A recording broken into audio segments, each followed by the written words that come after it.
You see, something's going to happen. What? What's going to happen? Something wonderful. What? I understand how you feel. You see, it's all very clear to me now. Howdy, folks. Your host, Double J, back here, coming at you live from my studio/RV dining room, located just outside the city of Little Port-au-Prince, Ohio, formerly known as Springfield, Ohio. I will be your host, folks of the interwebs. I will be your pilot and navigator for tonight's shenanigan-infused journey into the mind of this particular garbage can dude. And we'll be discussing the one of my favorite films, the cinematic masterpiece, the 1986 cinematic masterpiece, Big Trouble in Little China. We're going to be doing an occult and esoteric review of the film here this evening. And joining me here is Nick, the host of the Occult Rejects, and Jen, the host of the Threshold Saints podcast. And I'll turn it over here to you fellas to introduce yourselves. Nick, appreciate you joining me. Jen, appreciate you joining me here. Looking forward to the conversation. Oh yeah, thank you for asking me to come on and co-host with you. Appreciate it. Yeah, for sure. Yeah, thank you so much, JJ, and thank you, Nick. It's a lot of pressure to be with a senior reject and my boss. Occult Rejects, absolutely. All right, well, Nick, do you want to give a quick introduction here for folks who may not know the Occult Rejects and what we're referring to here, Jen and myself, as being fellow rejects? That's true, right? Yeah, this is like three people from the Occult Rejects podcast already, but yeah, the Occult Rejects, that was a show that I started, and it ended up growing it into a Wu-Tang version of podcasting. And I do have Nice. JJ Vance and Jin the Ninja, very two important rejects on that show. Yeah, the Occult Rejects, BitChute, YouTube, Rumble, and all major podcasts. Thank you very much, JJ. Absolutely. Appreciate it, Nick. Appreciate it. And, now I look back at some of all the hours, we've talked about a lot of the true crime and stuff we've covered on the Occult Rejects. I look back at some of the total volume of work we've done. We've actually done quite a bit over the last 18 months. Dude, we've done a lot. Actually, I'm not gonna lie to you. It's kind of an impressive body of work. I'm not gonna lie to you. Well, you remember at one part point, of it, so I'm somewhat biased, but. Well, what part? You remember one point when we were, I think, working on the Smiley Face Killers, I was like, I think I had even told you, I was like, I'm really sorry. I think you're actually like doing more on this than your own show. I was like, I don't think this dude's put anything out for a few weeks. I feel bad. That's true. I was having a good time doing the work with you, putting out some of those shows. So definitely enjoyed it. Hell yeah. Definitely appreciated all that. Jen, and appreciate you joining us here again. And can you introduce yourself here and the Threshold Saints? I know we've interacted before in podcasts over there on the Clint Eastwood show and whatnot. Had numerous discussions, but I don't believe this is the first time we've never podcasted on the same podcast together on the Occult Rejects. So I definitely appreciate you joining here tonight. And I want you to give a quick introduction to some of your work there, bud. Sure. So thank you so much, JJ. Thank you again. And Yeah, Nick, sure. obviously. And so I'm Jin the Ninja. I host a show called Threshold Saints. I just dropped an episode with my friend KB Goldtooth, who's a kind of I'm calling him a new media philosopher, a British journalist guy. And we're looking at the way in which sort of media and what Tracy Toyman called like interactive or simulated reality games. So he went to this ABBA exhibit and basically he wrote about it, and then we discussed it, and it was a really strong episode for me. And I just want to shout out my homie Monte Carlo from the Nice podcast, and Dingbat from Weeb Chat, and Organized Meat, and all those guys will be on my show very soon. Monty and I have an ongoing series about occultism and anime, so obviously I'm going to draw a little bit of my experience from that when I do this. Excellent. And you were mentioning ABBA, like the band ABBA? So there was this, like, I guess it's a museum installation that was going around Europe. So they have like life-size holograms and sort of like interactive colors and like a dance floor, and they play ABBA music. And so he wondered if that was a form of occultism. And because obviously this is something that Nick and I often discuss, is like, yes, the media is a kind of magic that is, but it's you can sort of bypass it if you're aware of it. If you're like aware of where your will is and like what the input is, I think you can sort of overcome it. So that's sort of, I kind of magic pilled him is what I'm trying to say. I kind of, Nice. We try and look at realistically without fear mongering. Yeah. Just to kind of tee up tonight's conversation along some of those similar lines, Nick and I recently did a show here a couple weeks back on Operation GCD Live, the Stoner Noir film review, where we kind of went over the genre known as Stoner Noir, this kind of bumbling detective who happens to stumble his way through solving a mystery, if you will, and is often inebriated while doing so. Was kind of the salient characteristics we established, I believe, right, Nick? Was there anything else that I missed there, you think? Not offhand, no. Yeah, it was kind of the Big Lebowski. Was kind of I think was kind of like the bullseye kind of the standard of the genre, if you will. So I mean, along the lines of those same concepts, tonight's film, The Big Trouble in Little China, falls along those same lines. You have a bumbling lead in Kurt Russell, Jack Burton, as you heard in the introduction here tonight, folks. And Jack Burton is he's a very confident man. He's a very leading man as far as the protagonist of the film goes. But he's stumbling and bumbling his way through essentially solving this mystery and saving this young female from a human sacrifice from some ancient wizard from China named Lo Pan. And thanks to his sidekick, Burton's really the sidekick to his martial arts expert friend, I believe his Wang Chi is his name. Please correct me if I'm missing the character's name there, Jen. And if you're familiar, No. was that right? Wang Chi. Yeah, Is that, his name is Wang that's his Chi, buddy's yeah. name, right? Yes. Yeah.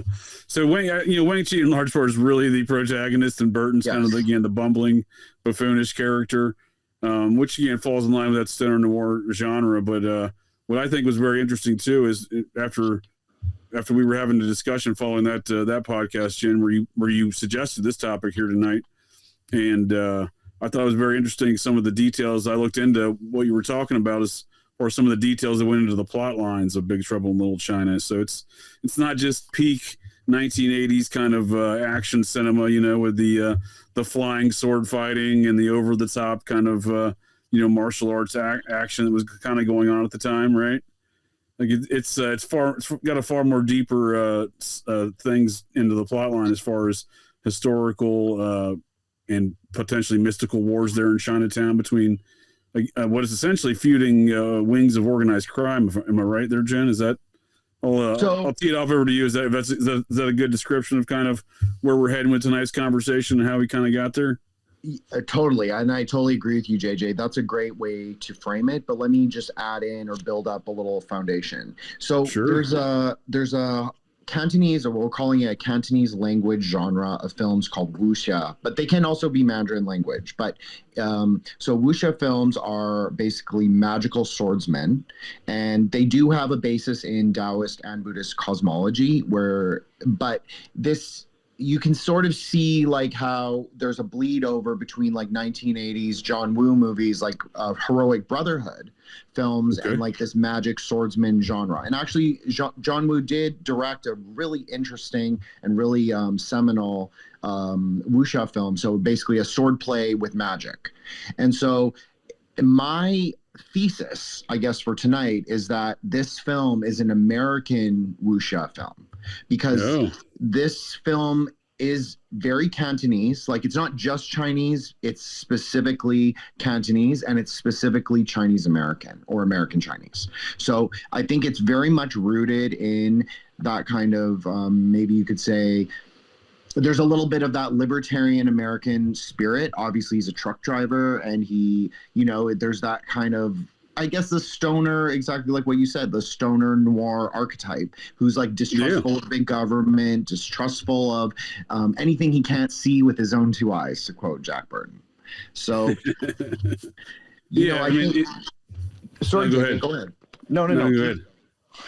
No, I think some of the mystical aspects of the film are really what were both interesting to me as a child for different reasons that it's interesting to me as an adult. But there does seem to be with this. I mean, even into the ancient Chinese lore of the former emperor, the original emperor there was of the Qin dynasty. How do you pronounce that? QIN dynasty. Qin dynasty. Qin dynasty. Who apparently puts a curse on Lo Pan.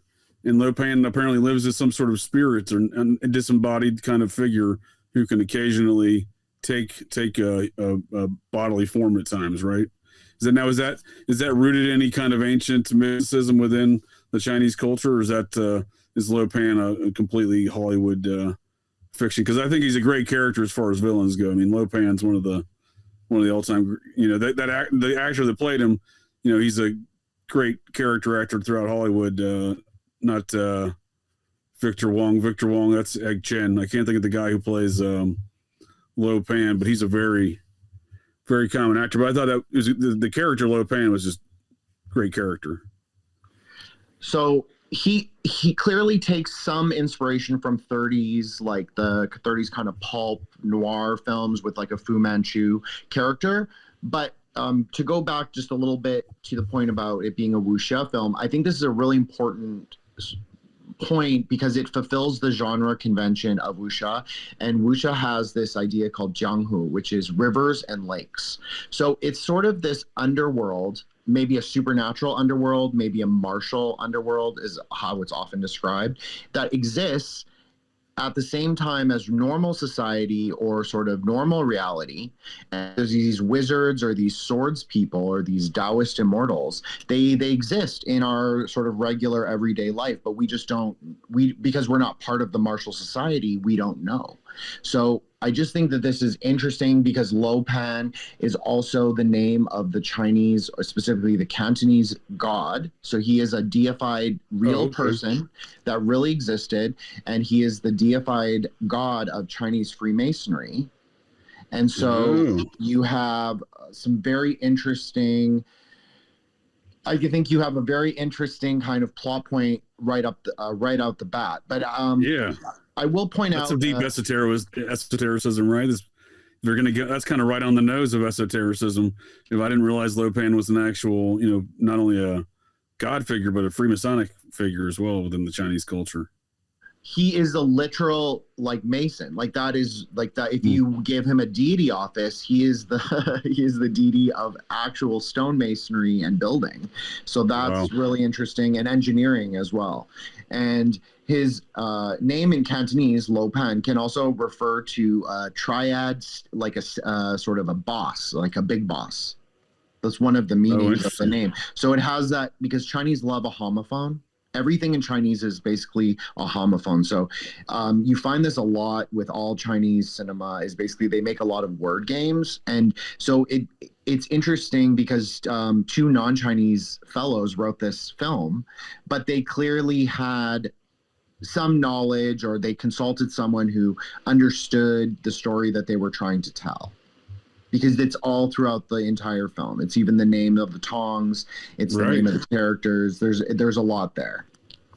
Now, the tongs play an important role in this film as far as underlings to this Lo Pan mystic, overlord god creature, right? Because, I mean, he's both man and kind of demon at the same time, right? He's existed for hundreds of years, and he's employing these organized crime outfits in Chinatown and San Francisco that have a basis in history, right? With these tong outfits, these various family kind of organized crime, right? Is that am I explaining these tong outfits correctly? Is there a specific translation for the word tong? Does that mean family or something? Or it can mean organization or society. Now there are more modern Chinese words to describe their organizations. If you look at my Twitter name right now, there is a version, I will say, using my name and making kind of a wordplay on the secret society. So in Chinese, obviously. So basically they started out as ethnic sort of like sub or minority ethnic factions in southern China, so like Guangdong or Canton province. And so there was two primary factions, but three I'll explain the third. So one is Cantonese. So you have these Cantonese, which are benevolent societies that are basically based on your last name. So, and These then are basically ethnic groups within the Chinese culture. Ethnic groups. yeah, ethnic groups within the Chinese culture. So mostly Southern ethnic groups. So Cantonese people are from, obviously Canton is their name, or Guangdong. So when they went overseas, they brought these benevolent societies with them, which were, funded by people in their villages, maybe wealthier businessmen who would sort of set up shops, set up laundries. The Cantonese were the ones who came to America during the gold rush. So that's a very interesting, I think ties in very well with this story of California being sort of a second spiritual home for Cantonese people, or at least in the popular imaginary. But at this time, China was really ruled. Okay, well, if may I interject real quick, Jen? I mean, just going to San Francisco. I mean, have you been to San Francisco before? Or you visited there before? Yes, I visited San Francisco before. Nice. So, I mean, one of the first times I went, I've been there quite a bit. I love that city. Not so much what it's turned into recently. But it's pretty apparent, though, even when like the first time going there, how much the Chinese culture had an impact in the founding of that city. I mean, it's not a new. You know what I mean? Like there was the 1840s gold rush that went out there, but if I'm not mistaken, there was some Chinese culture already set up along the ports from San Francisco to Seattle, Portland, and Seattle by that point in time. Absolutely. So this is something I know quite a bit about, is like early Chinese settlement in North America, which is probably not that interesting for your audience, but what I think is interesting is you're right, JJ, is that they're so Victoria, BC is the oldest Chinatown in North America, although it's not necessarily like a Chinatown size like New York or San Francisco or Toronto or even Vancouver, but it is the oldest. So then you have Vancouver Chinatown is the second oldest, and then so they were basically it was on the Mormon Trail. I mean, they didn't really come from the west, but you do see a lot of Cantonese settlements throughout. Well, I'm going to use Canada, but Alberta, there's many, and was one in Lethbridge, Edmonton, Calgary, Gravelbourg. There's all these little Chinatowns that dotted the prairies during basically the west coast of both countries, then, right? Canada and the U.S. then is what you're describing. Yeah, basically the west and the western states. It was just that there were because there's a mythological element to it as well, because even as Egg Shen describes when he's driving the bus, the Cantonese came here because they called it, I'm going to use the Mandarin because that's the dialect I'm better at, but so he calls it Jinshan, which is also my name, not my full name, but Jin, and so it means gold mountain. So it's like a golden mountain, like an immortal's mountain, like a forged, even you could say a Masonic mountain with like a double G. So there's an element there that is mythological, and that was the name originally for all of California, or specifically Northern California. Interesting. Nick, did you have something? You were looked like you were plotting on something there. No, picked up with Masonic Mountain. Does that mean oh no, I just didn't know, so I thought that was pretty interesting. Okay. That his name said that. No, it's super interesting. I just think it's important, Jen, to kind of lay that baseline to understand the politics of the situation, or the parapolitics. 100%. And I should also add, sorry, JJ. No, go ahead.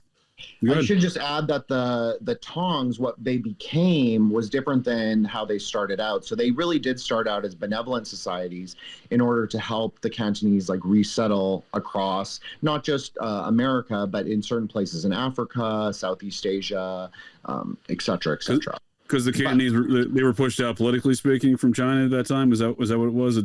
The sport of the Cantonese? Well, this is an interesting question, because you have other ethnic groups that also went abroad. So you have the Hokkien, who are they're the biggest minority Chinese population in Southeast Asia. So when you go to Southeast Asia, like Thailand, in Bangkok, and specifically, Bangkok was actually founded by Chinese merchants. And most Thai people from northern Thailand, not northern Thailand as in like the rural, but northern, like Bangkok and Chiang Mai, they're actually ethnic Chinese rather than ethnic Thai, or at least mixed. So Are we talking Taiwanese Chinese? We talking mainland Chinese? What kind so of Chinese mainland Chinese, and so interestingly, Taiwan does play also a big role, as I'm sure you know, Sure. especially in the formation of the tongs and the triads. But so you had different ethnicities. Well, that's where I was getting at, because then you have all these cultures coming to America and setting up these Chinatowns, but it's not one culture though, right? It's No, as you're establishing, this is various Chinese cultures that are coming into America and setting up these different Tong groups, these different political yes. factions, if you will, powerful factions. And it's really interesting to note that the Cantonese were as I said, China was really ruled by warlords. Yes, it had a monarchy, but it was weak and decentralized. So there was the Cantonese ethnicity was in the midst of a war, a small scale guerrilla war with what are called Hakka people. Hakka people originally came from northwestern China. So they had been in southern China for like 800 years. So this was really just more ethnic rivalry, different villages between the mountains, and they speak a different dialect. So there's like a natural animosity, I guess. And so those were called the Hakka Punti Wars. This is the historical kind of term for those skirmishes. So they actually carried the ethnic conflict also with them to the Chinatowns. So Sure. This was actually a big part of why the triads also became the tongs, the benevolent societies also became the triads. And then, of course, the influence of the British opium trade and the parapolitical British West India Corporation and the British East India Corporation, this all played a big role in sort of the establishment of the triads and their underground activity. But originally they were mostly used for resettlement, as I said, like helping not to resettle, but to help people adjust to the new world. But then they were also used as anti-Manchu sort of revolutionary groups to overthrow the Manchu bureaucracy and the Manchu government of the time. Because the Qing Dynasty, which was the last, if anyone's ever seen that film, The Last Emperor, that's right. About the Qing Dynasty. So he was not ethnic Chinese. He was actually an ethnic Manchu, as most of the rulers of China were, actually. And they were Mongol, Manchu. Some had a little bit more Han ethnicity, like more ethnic Chinese ethnicity. But really, it's actually very surprising. You look through Golden Age of China, which was the Tang and the Song dynasty, it was very little ethnic Han rulership. It was much more Manchurian bloodlines, Mongolian, Kirtan, Jurchen. So it's really northern Chinese. Maybe you can even say it's northern China versus southern China. So that's definitely then deep into the storyline here within Big Trouble in Little China, because that's who this last emperor is who in the plot line here is who cursed Lo Pan, the evil looking fella in the background of the image. But so he it's interesting. So this connection between this Lo Pan figure as a Chinese Freemasonry figure and the Triads. So how does the Triads kind of figure into Freemasonry? Because that seems to play right in line with the Tong groups, right? There seems to be some sort of symbiotic relationship between these groups, right? The Triad, Chinese Freemasonry, and these Tong groups in America. So the Tong groups function very much like a secret society, especially in the anti-Manchu period, because they were obviously revolutionary in some ways of thinking groups. So they were trying to overthrow the government. And so they were very secret. They take oaths. They pray to a specific deity, not necessarily Lo Pan. That's more of a Cantonese or Hong Kong specific deity. And in fact, I was not even aware of him until much later on in my life. Usually the deity that is assigned for the Brotherhood societies is called Guan Yu. So he is from the book Romance of the Three Kingdoms. He was like a 7 foot tall giant who had a red face, and he has a huge, halberd. And so it's just called a Guan Dao after him. So the General Guan's sword. And he had a horse, a magical horse. Obviously it's a mythological story, but that's how it's understood. So that is the deity that you will often see worshipped by Tongs or Triads. And interestingly is that he is also the deity worshipped by policemen, especially in Hong Kong. But he will hold his halberd in the other hand.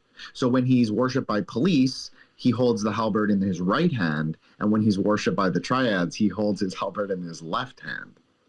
So so that plays a big role. You take brotherhood oaths, and because Romance of the Three Kingdoms is all about the brotherhood oaths, he's kind of like the perfect deity or the focal point for making oaths under.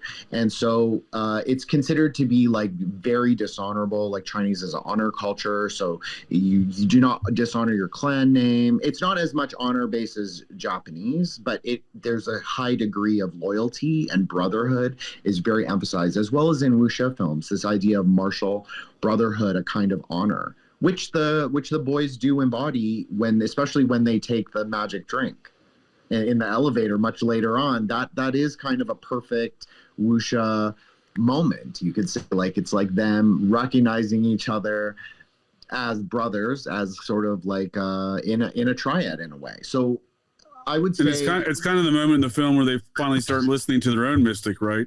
Because they got their own mystic wizard to fight Lo Pan, Egg Shen, and that's kind of the moment when they finally start listening to Egg Shen and finally drink his potion, right? It's like, at least for Kurt Russell's character, Jack Burton, it seems to be the first time he's willing to listen to Egg Shen. He's very anti Egg Shen, right? He's opposed to all the mysticism and doesn't believe any of it, but then finally drinks the potion. And the scene you're talking about, that definitely seems like it's got some sort of ritualistic undertones to it as well. Well, JJ, it's interesting that you say that, because in fact, during a Triad Brotherhood oath, you do drink a specific amount of Chinese rice wine, which is called baijiu, or maybe they add rooster blood to it, depending on the specific organization. Rooster blood, huh? There's that sounds like quite a ritual. Because that is also well, rooster blood and rice wine. I mean, I'm familiar with soju. I've definitely drank a lot of soju in my life, the Korean rice wine. I don't know if I ever mixed any rooster blood into it though. Well, rooster blood is used to make magic sigils in Chinese, and this was a big part of Triad magic in the sort of Boxer Rebellion. Is they would make these sigil sort of undershirts, like very kind of Mormon-like, but they would have writing on them. I was going to say that, and so if the priest was powerful enough, it said that it would redirect bullets. So if you were shot at by a British musket, it would either, it gets exaggerated now and people say, oh, they believe that the bullets would bounce off them. And that might have been true, but really when you read the spells, it was about bullets avoiding them. So they would just be less likely to get shot. So very much in line with like any Seal of Solomon or any kind of sigil that they use in contemporary magic. So is it fair to say then that the Chinese Freemasonry and the Triads are kind of the same thing, or is there just a crossover between these organizations? Is it some sort of tiered level? Like you got to be a Freemason within Chinese Freemasonry to be a member of the Triads? Like how does that work out? So basically anyone who became a successful businessman, and like a Chinese American or Chinese Canadian businessman, maybe up until now even, until at least they opened up mainland China, most people have a relationship with the benevolent societies. Now, does that mean that the benevolent societies are doing underground things? No, it doesn't. There's many clan societies and named like family name societies if you go into any Chinatown. However, they all have underground. May I interject there real quick, Jen? You do sure. By underground things, do you mean human trafficking and ritual human sacrifice in the undergrounds of Chinatowns, as depicted in the film Big Trouble in Little China? Well, traditionally, the Triad has been a gun running, girl running, and drug running organization. That was their three primary focuses. But later on, those are the staples of organized crime right there. I mean, every organized crime unit, cult, mafia family, Tong family, Tong clan. I mean, it seems to be that's the staple, right? You deal in those three items, right?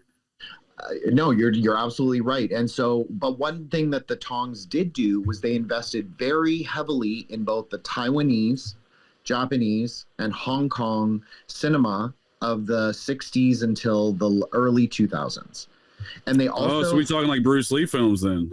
Basically, you cannot watch any Hong Kong film that's well known. Any Hong Kong film, it will basically be a triad money. But they actually were invested in making very high quality films. This was supposedly very important to them. So the triad that Bruce Lee would have been intermingled with, and perhaps even involved in his death and whatnot, or at least ordering it or what have you. But these would be the same kind of triad that would have been operating in San Francisco, at that time here in America, right? So he's not dealing with just triad back there in Hong Kong. He's dealing with the contingent of he's not getting away from him by coming to America, right? Like he's dealing with those folks here in America then too, right? Absolutely. Like they work hand in hand, right? And it's really interesting to note that we were talking a little pre-recording about the California politics and the triad. Well, the triads really were into building construction. I know this is a mafia stalwart as well, but a lot of the post-war construction in Taiwan was financed by the triads predominantly. And so it makes sense that you have certain places like San Gabriel Valley, SGV, and Long Beach that have a heavy Taiwanese American and triad Tong presence. So I think that the construction element, you cannot really get away from it. It's just that how deep do you want to dig? I think that's the sort of the answer to your question, JJ. It's like, are the Tongs, the benevolent societies, and the triads the same? Are Masonry and the triads the same? There's an interrelationship. And there's an interrelationship between temple societies. Like there are specific temple organizations that run overseas Chinese temples. And so those also can be sort of groups, secret society groups of, obviously it could just be like Daoist priests, like shown in the movie with, when Egg Shen comes into the restaurant and they throw lots with bones. So it could just be like that, or it could be, could be more. So I think you can make the case that there's always a little bit more, and maybe the sons of those men, like the sons of the more old-fashioned Chinese gentleman types, they, dabbled in drugs, guns, girls, construction, and also film. All the hood rat stuff, right? Like, this is the general hood rat stuff. Yeah, I think it is interesting, these stories of these Tongs. I mean, the kind of the history they captured in the plotline of this film is intriguing, but it's also intriguing to see that some of these this in large part these political factions, these Tong units, these Chinese Americans who have settled in these cities long ago have long been installed in the political system, or have been running the political system in their own neighborhoods, like little Chinatown in San Francisco, or as you point out, the oldest one there in British Columbia, or even Seattle. I've never been to Portland's, but I know Seattle and definitely San Francisco have some big, you can tell when you're in Chinatown, right? It's not, you don't look around and it's not by accident. You're like, I'm in Chinatown. I mean, you look like you're in China, right? With all the architecture, all the shops and the businesses. And you can tell that there, you almost get a feel that there's there's a different way of life in that neighborhood, right? It's almost like, I don't know, I kind of equate it to like, I spent a year in South Korea as in the Air Force, one of my assignments. And I got to see a lot of the countryside of South Korea. I played, was captain of my base soccer team, so we played all the other bases, stuff like that. Actually, one point in time, we, myself and a few fellow garbage can dudes invaded the beach town of Busan, South Korea. I was shocked to find a beach town in South Korea full of Canadians. I didn't see it coming.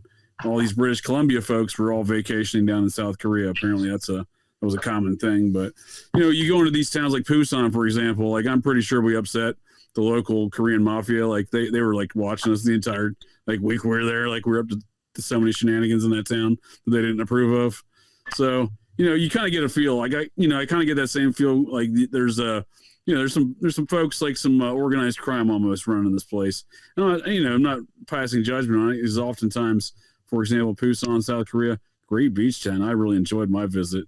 So if it's organized crime of some regard running that, good work for them.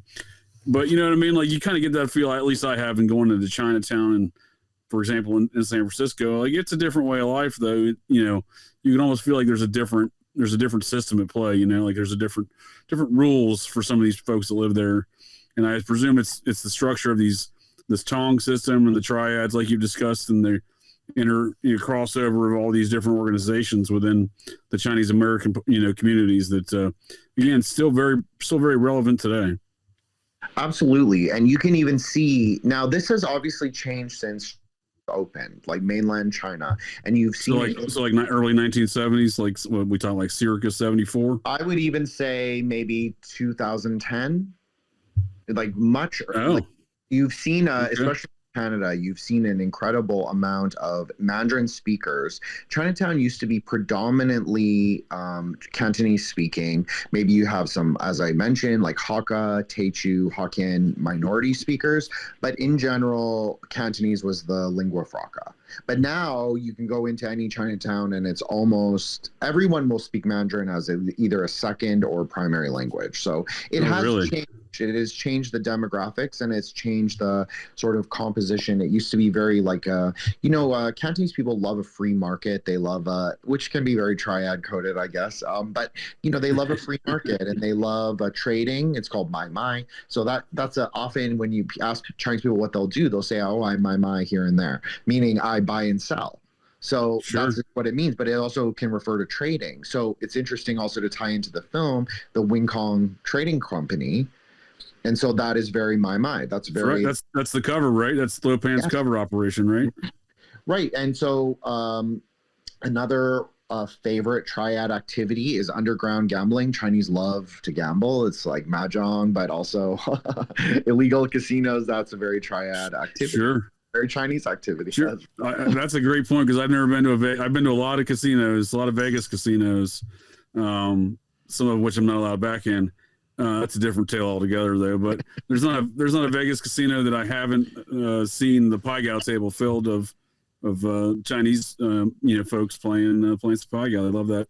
There's definitely a strong. I feel like there's more of an accepted culture for some of those activities in the Chinese culture versus the American culture. I could be mistaken, but no, you're right. It's not unless you're a convert, like a Christian convert. It's not a direct sin.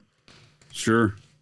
That makes sense. That would be more popular like that. I mean, I feel like they love pie gow like Catholics love poker on Saturdays. At least around the Midwest, you find a lot of poker tournaments and Catholic churches. I'm like, doesn't this contradict what you guys are saying on Sundays? What you're doing on Saturdays? But whatever they want to do, I guess they run this place. But so that's interesting. So Lo Pan's running a kind of a common kind of triad front operation with the importing exporting situation. The film starts off, of course, with the character Jack Burton going to meet his buddy Wang Chi at the local legal gambling operation in an alleyway there in Chinatown. So great start of the film. So in the 1980s, this might actually have been much more common. I think it was like Chinatown was much more of the Wild West, if you want to use that metaphor. I think that there was a spirit maybe of more gray market, if not explicitly black market activities. And I think that Wang Chi actually, in some ways, he might be the main character, but he's also sort of more American, maybe even than Jack, just simply because he is like he owns a restaurant. He's like trying to. Yeah. He came up from nothing. He's living the American dream. Yeah, for absolutely. Sure. And so he flies in his green-eyed fiance from China, and she gets kidnapped by the Tong unit or one of the Triads, right? One of the Tongs. Who kidnaps her at the beginning of the film? So it is the Triad that's connected to Lo Pan and the Wing Kong exchange. However, I just want to point out that this movie, and I am also mixed, so maybe this is a plot point that only I find interesting, but there you can see how, well, she's mixed, okay? So she's a Hong Kong actress. So Chinese people really don't come with green eyes. It does not really exist. Right. And so I figured that might have some deeper meanings to the film because I didn't feel like that was accurate as far as an accurate portrayal. Well, I think it does actually speak to this idea of the Hong Kong Eurasian and how long they've actually been around. So they've been around since the 1650s. It was like a very common thing to have what they would call boat wives, is what they used to call the British would call the Cantonese or Tonka women, which is another sub-ethnicity. Interesting, okay. But the Hong Kong, especially Hong Kong Eurasians, but this is not just true for Hong Kong. This is also true for Malaysia, Singapore, Thailand, and Indonesia. That these mixed race people formed their own kind of ethnicity and culture, and then became, I would say, secondary elites, second only to Europeans in these colony countries, right? So the fact that she has green eyes is very syncretic in a way. It's very synthesis. It's very like it's very East meets West in the most literal of ways. Sure. So that's it definitely kind of ties in, like you were saying, to that Wang Chi's living the American dream with he's got his own restaurant.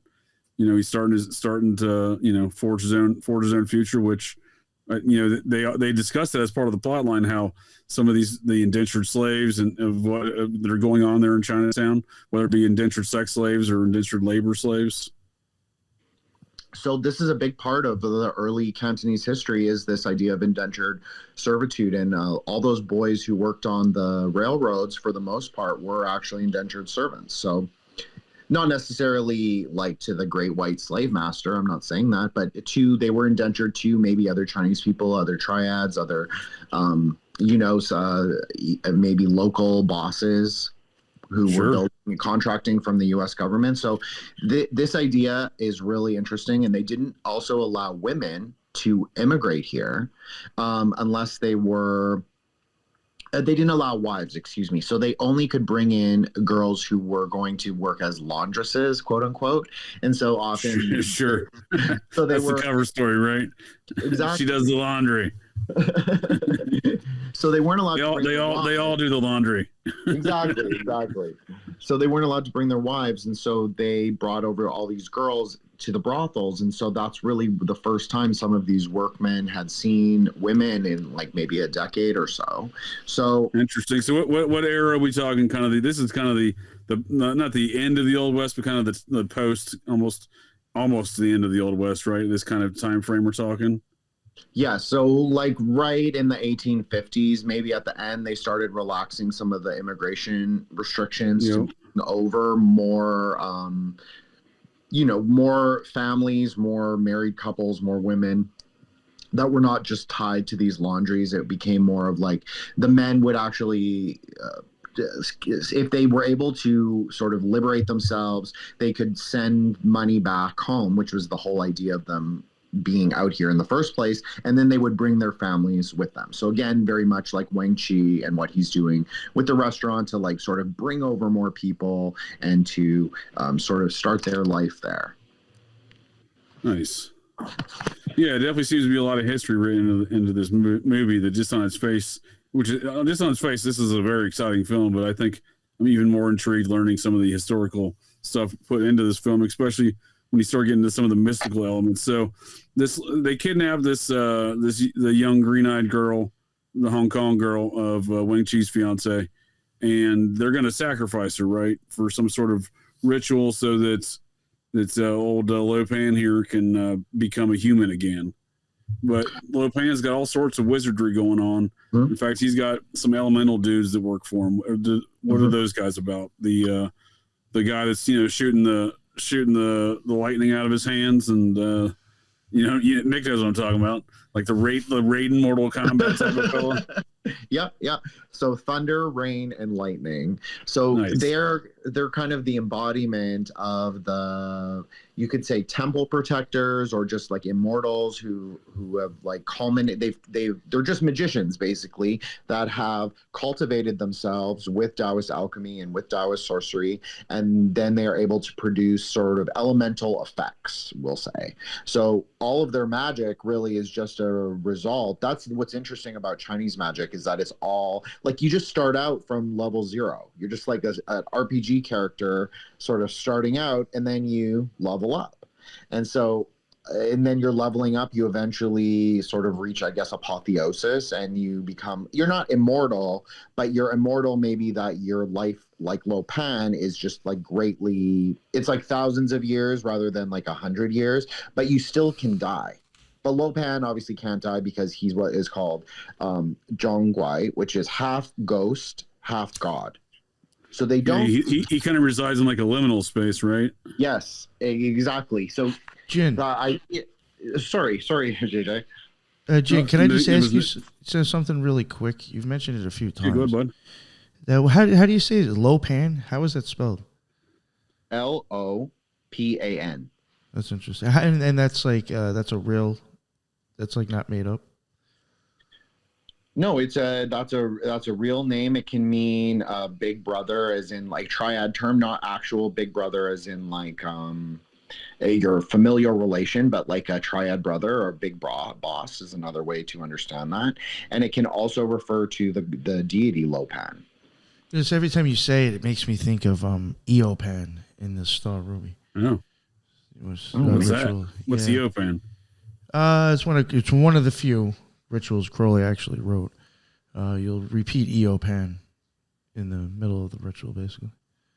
I wonder if he was deep into Buddhist stuff. I mean, I wouldn't be surprised if he entered in some Taoist principles into some of his studies, right?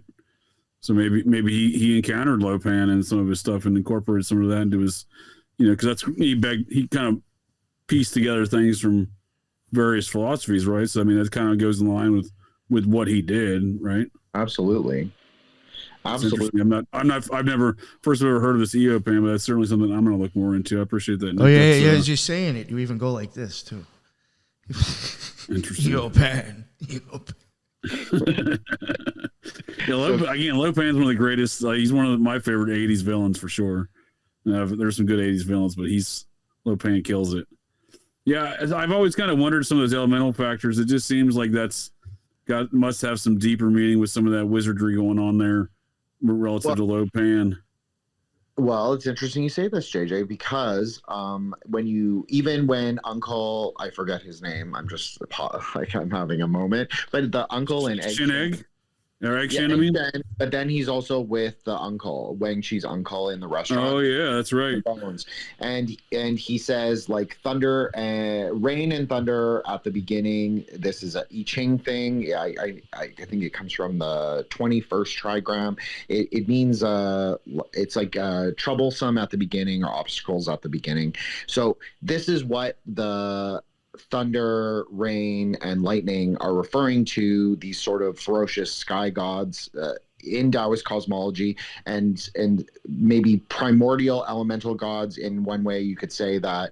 We'll get more into this when we talk about the cosmology around Lopan, but you could say that these are his sort of like. If Lopan is like the great sort of sorcerer king of Chinatown, these are his like deities, sub-deities, you could say, or retinue figures that are with him that he sends out on mission. So definitely all three powers are very closely associated with dragons. These, in Chinese cosmology, dragons are not associated with fire. They are associated with two elements predominantly, which is sky and water. So you can see this kind of mirrors that. And then also when they're at the Wing Kong Trading Company, it is very representative of a Buddhist underworld. And when they're in the elevator, he even says, this is not Chinese counting backwards, this is Chinese counting downwards. Well, this is a really interesting point because Chinese actually can be read upwards, downwards, left to right, and right to left. So it is often considered a dragon language because it's very flexible. Wow. Interesting. And so they in my opinion, they would represent sort of this draconic forces, elemental primordial forces that they don't have that much build out of their characters in the film, but they serve their purpose, their role. Interesting. Okay. Well, and it's a pretty legendary scene in the film here when the protagonist here, Wang Chi's not there in the initial. Well, no, I guess he is. Wang Chi's with him.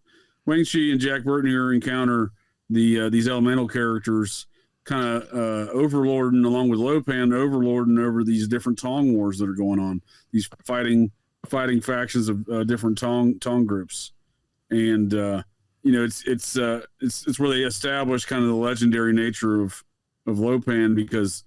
They discuss after the encounter, after they escaped the encounter, Burton and Wang Chi there, they escaped the encounter with these mystical wizard folks, and no one wants to believe that they actually encountered Lopan. No one kind of exists as a notion as opposed to a person, right? Like he's not like really known like to anyone encountering. So he almost seems like he's playing this puppet master role of all these Tong groups, and because they literally wipe out an entire group there in that scene, right? Like they just murk an entire Tong group there in that scene.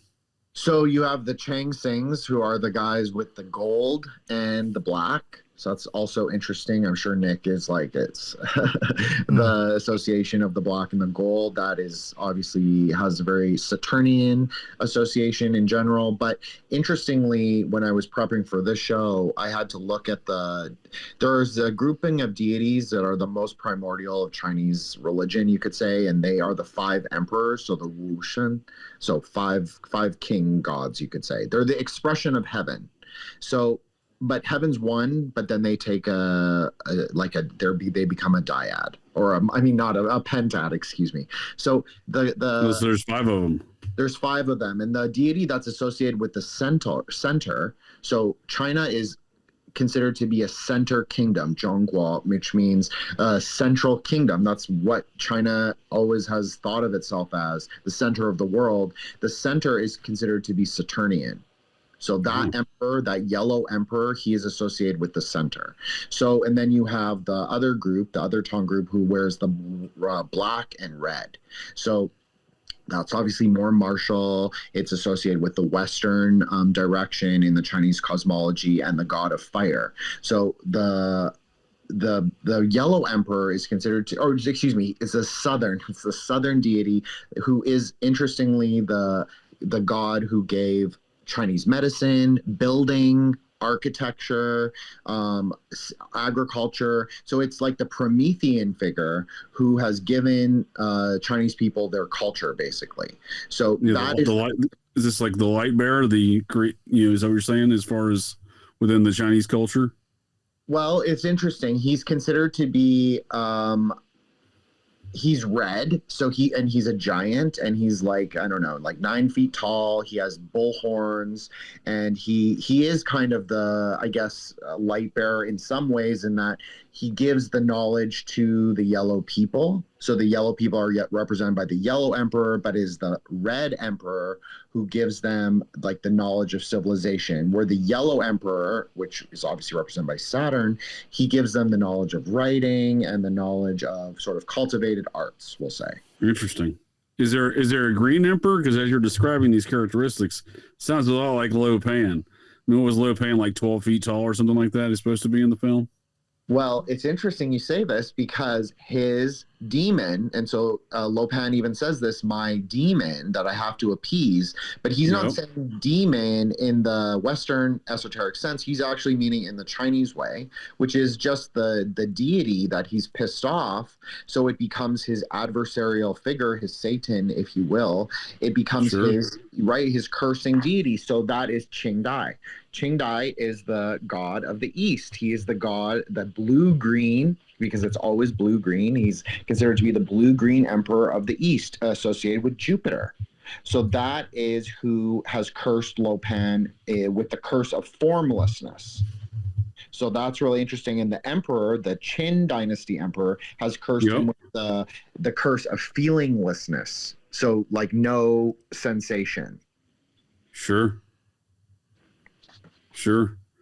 No, I think that's very interesting. I appreciate you breaking some of that down. That's some fascinating stuff there, Jen. So as they're encountering, as they first then are encountering in the film, kind of the next chronological events that they encounter, that I at least seems that there may be some more to the esoteric or occult understanding of whatever the hell this character really fits in the film, because it doesn't make a lot of sense. And that's the kind of the Bigfoot character, the guy that lives in the sewer. The big kind of, like, it looks like kind of like some sort of sewer Bigfoot. And he kidnaps the girl at one point as they're trying to escape. He plays some sort of like, I don't know, some sort of pawn role to Lo Pan. Lo Pan directs him in some way, it seems. Well, it seems like Lo Pan, you could say, is kind of the Lord of Hosts. I think that would be kind of a fair explanation. Like maybe not the heavenly host, but certainly a kind of chthonic, as you're saying, sewer dwelling, hell beast host. Sure. So I think that goes along with the idea right? He's half ghost, half god, and that's yeah. In the cosmology is that he dwells within both. Like he's sort of a man, but he's sort of not a man. He's sort of a deity, but he's sort of not a deity, and he's sort of a ghost, but he's also not. He's like a little bit higher than a ghost. So there is a deity actually that in Chinese cosmology that fits this archetype, who's called Zhongguai, which is literally means half ghost, half god. So that's quite interesting. And what else do we have? Okay, so I guess. So you're telling me sewer Bigfoot's a real thing?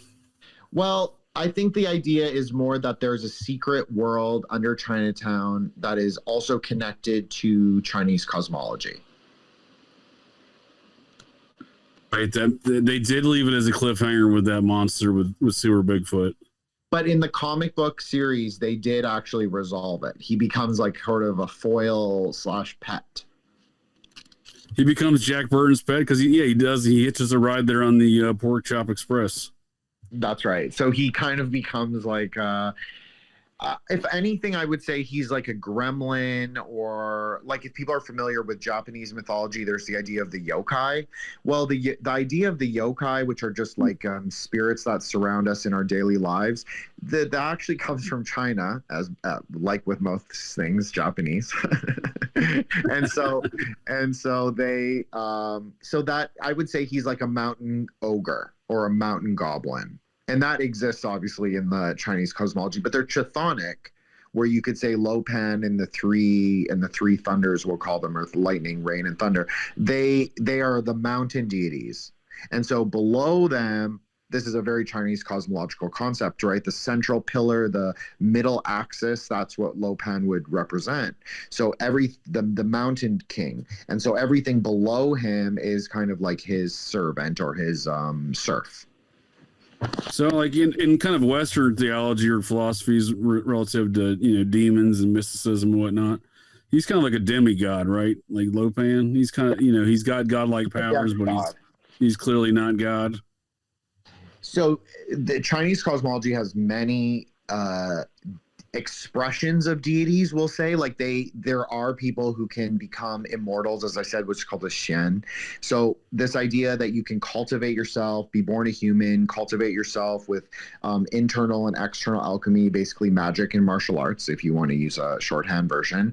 And so then they can they can eventually become immortal. So he is like a demigod. I guess that's the closest kind of comparison that you could have, but you could also say he's a fairy. That is a very common translation for his like cosmological position. You could also say he is a god, because Chinese have a lot of deified, obviously Lopan, and deified people. So people who became deified later on by certain ethnic groups or certain secret societies. So you could also say he fills that role as well. Interesting. Okay. Nick, do you looks like you picked up on a couple things that Jen was saying there. Did you have any thoughts on some of the symbolism that we were discussing there? No, to be honest, I mean, it was interesting because I don't know much about like the stuff that Jen gets into. So yeah, and I was just like listening, and there was just certain things. There was something I did want to ask you. This goes like way back. I didn't want to get off track, but it is something I did want to ask you, Jen. When it comes to maybe not so much, I mean, obviously, maybe you know more about this, but I'm not saying particularly like Asian gangs, but gangs in general. Do you ever think that like some of them are actually being run by like occultists, or it is kind of set up like a secret society in a sense? Oh, absolutely. I mean, you and JJ have laid the groundwork for my conclusion on this. And I think JJ also knows, when we've podcasted before, that I think this is that I really think that things like a gang or even like Crips and Bloods, I mean, that clearly has very occult, not only origins, but like connections to higher. Oh, for sure. And they use some occult symbolisms. I don't mean to step on you, Jim, but yeah, you're spot on target there, bud. They use something I learned looking at visiting some smiley face killer spots in and around the Ohio region, specifically some of the urban areas. I noticed a lot of the occult symbols that are used by the Bloods and the Crips and tagging things. I was like, oh, that's interesting. I didn't know they used pentagrams and star configurations. I think one thing that would set a Chinese organization, there's actually a great Indonesian film that is about this exact question, about how sort of Chinese triad in Jakarta is run by wizards, like Taoist wizards. And so the guy has to escape from them. The movie's not magical per se. It's a martial arts film, like extremely bloody. But it has the element of like this idea, even with Bruce Lee, like when JJ, you were bringing up Bruce Lee, like my grandparents sincerely believe that Bruce Lee died of a Taoist curse. Like this is like, they're legit. If you were to ask them, they would say that that's true. So I think that all of these societies, just like the Western societies, they have what we'll call the secret chiefs, who are sort of people who exist and go between the higher orders and the outer temple orders. So I think that that's absolutely true.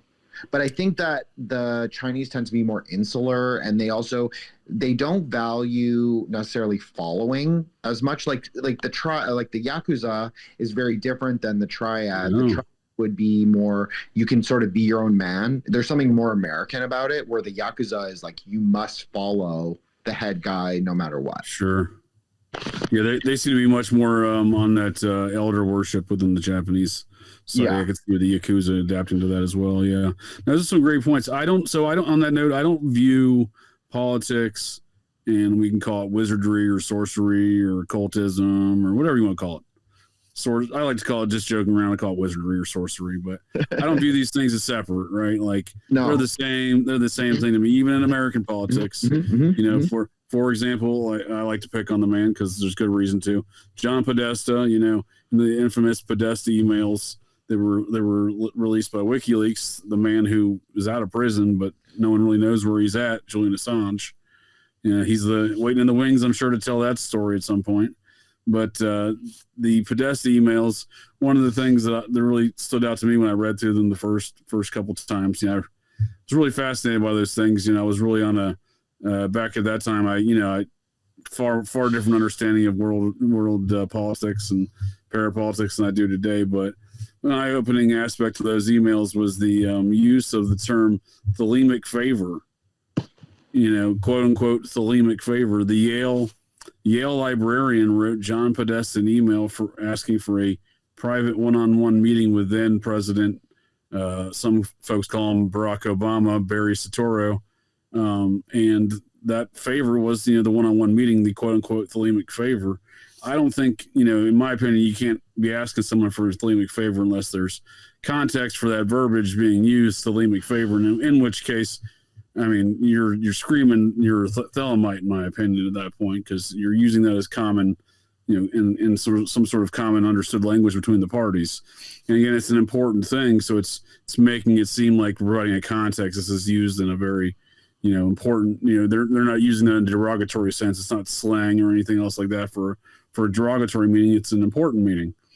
So I look at things like that, and on the topic of old Barack Obama / Barry Soetoro, old Barry, his father, a lot of folks think he's from Africa. I am of a different opinion. He seems to be the son of a mystic leader of a sex cult, Islamic sex cult out of Indonesia. The Subud cult. So I often view, and if that's true, then there's a prime epicenter of activity between Thelemites, Subud, this mystic Islamic cult leader's son, became the president of the United States, right? Whose right-hand man, John Podesta, who was the senior advisor at the time. That's why he's getting an email asking for a thelemic favor. So if my assumptions are correct based upon those kind of circumstantial events and facts, it seems like we have an epicenter, even in American politics, of this occult wizardry and what we call politics. And I don't think that's any different in any culture, and it's certainly not different in the film Big Trouble in Little China. That's exactly what's going on in Little China. The folks running it is Lo Pan and the wizards.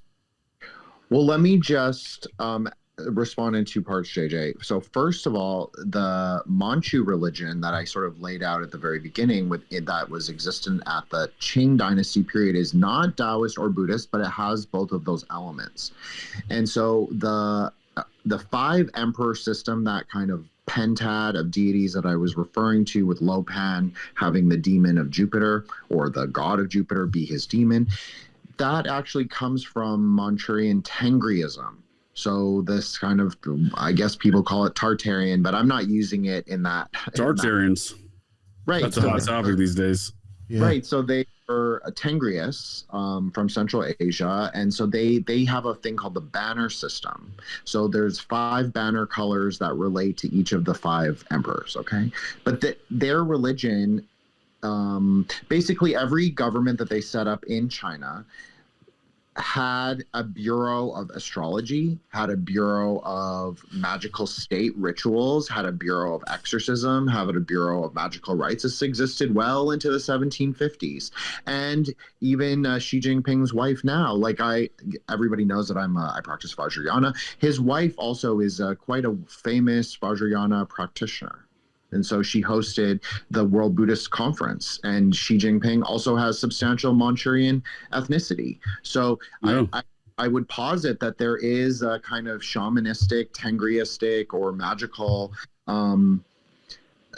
sort of backdrop to Chinese politics in general, and that most people will understand a film that is a wuxia film as having magical elements innately. Okay, so that's a common characteristic of the genre then. So that's necessary to be a wuxia film. It must have at least some kind of reference to Taoist or magical cultivation. And then obviously, because I said this is a Cantonese film, that is also why Lopan says that Egg Shen practices village magic. So during the Boxer Rebellion, there was a distinguishment between what is called Maoshan magic, which is more the Cantonese, Southern Chinese village magic, Daoism and Buddhism mixed together, and this kind of Northern Chinese shamanism. And if people are familiar with the Temple of Heaven, which is very famous in Beijing, Beijing was the northern capital. It's one of the northernmost sort of cities of where ethnic Chinese live. And so that temple is not Buddhist or Taoist. It's actually a shamanistic Tengri temple. So that's very interesting for star worshippers. So, I think that predates the Buddhism and the Daoism.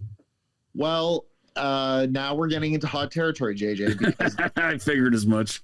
There's an idea that Daoism is novel Buddhism. So this is an idea of the later. Right. I'm familiar with that concept. Like Buddhism came and then someone readapted some of the practices under the Tao Te Ching, right? So you could even, I think some of the Buddhist scholars thought of Taoism as sort of a proto-Dharma or a proto-Buddhism that already existed in China. And then when you look at the Taoists, this is very interesting, is that when they were traveling, so there's a book of I guess it's not a book, but it's sort of like a genre of literature called the Tong Travel Journals. So it talks about these different sages who went all around the Chinese borderlands, and they went up into Siberia, and they looked at what the Tengriist or Siberian shamans were practicing, and they actually said that it was a native Taoism. They actually called it Mun. So that's very interesting. It means the underworld, under the gate. So they kind of saw it all as existing, like all related. So the cosmology is all very interrelated. And then the Buddhists obviously preserved a lot of, China doesn't get enough credit, but it actually, in the early days especially, preserved Buddhism. I would say they probably promoted it the most with state-sponsored support. So you could say that all three religions play there. You can't really say one is more important, and you can't really say one. They're not really different either. They kind of all have a relationship. Sure. Except for they kind of, well, at least I mean, my understanding from some of my studies was the idea of Taoism was to kind of remove the God figure out of it, remove the Buddha from it, right? So Taoism didn't ever really had, they pretty much just refer to the primordial Lord of Heaven, and then primordial Mu, or the primordial like I guess, wisdom goddess, like a Sophia sort of, but not really, maybe a Barbello grandmother, Gnostic grandmother kind of figure. She's like the wife of God of heaven. So, but then later Chinese cosmology really expands it out into this 5 emperor system, and then it becomes like many gods and many deities, and all the stars are deities. This was asterism worship was a major part of Chinese cosmology, and in planetary deities. Is this standard cosmology? We talking about different kind of astrological worship? What are we talking about here as far as the Chinese? I mean, we're talking the same kind of, astrology that's accepted in the West, or is it a little bit different? JJ, is because it sort of has gone so underground that, like, there are some scholars working on it right now, but a lot of people actually forgot, and a lot of people even forgot the planetary deity names of the older Chinese gods. So I actually am starting to see it as a little different. It's maybe more, I think that it's more Northern Asian, if I'm being honest with you. I think that it's very advanced. It's much more advanced than maybe even, the Egyptians always get all the credit for the star stuff. Right. I actually think this is very advanced. They have many more constellations than we do. They have many more deities. They understand they're not just deities, because that is kind of like you were saying, this Taoist idea that there is kind of no God, but then they are also a God. So that's kind of the idea. Right. Non-dual way of looking at it. So they're not just gods. They kind of represent maybe elemental sort of phenomena in time, or certain concepts that only humans can understand. Like, they're very advanced is what I'm trying to say. It's high IQ. So I think it's different than the other systems, to be honest, is how I'm sort of seeing it. But this is just me with a cursory understanding of it, not as an astrologer.